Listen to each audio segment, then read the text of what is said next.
This is Megan Adekary from Lab Section M1, and I will be discussing Lab 3, Constant Velocity Motion. For this lab, I videotaped a model train moving along a track, and afterward applied the momentum principle and Newton's second law to model it in VPython. The model was then compared to the actual motion of the train, and it was seen that the computer program did a fairly good job at predicting the observed motion. So here is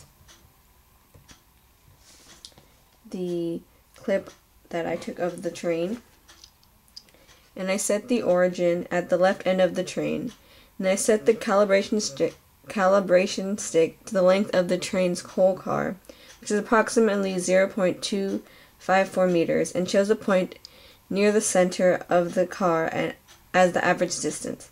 I then tracked the car's position over the length of the clip, which was about 2.92 seconds, where the time between each frame was about 1/30th of a second.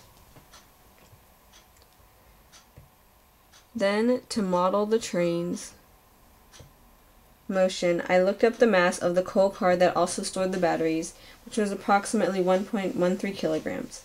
Then, using the data from Tracker, I recorded the initial and final position of the train. These numbers were then used to calculate the initial velocity of the train by using the formula velocity equals delta x over delta t. And it turns out that the initial velocity turned out to be 0.205 meters per second.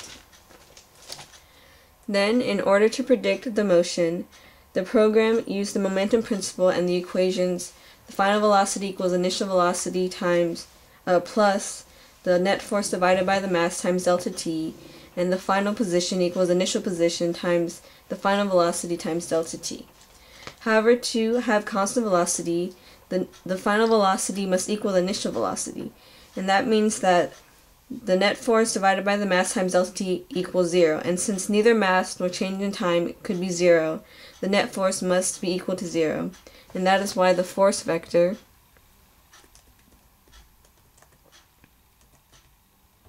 was 0, 0, 0. After plugging in the respective numbers, the model prediction looked like this.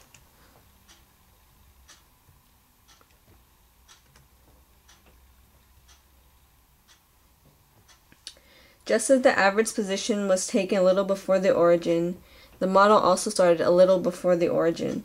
And as you can see, there is a positive linear relationship between the distance traveled and the time which was expected. And it turns out that the model was fairly accurate, as seen in this graph, which shows the actual data collected from Tracker and the data collected from the model. And the experimental, which is the blue, and the model overlap in the first half of the time, and they differ only slightly towards the end.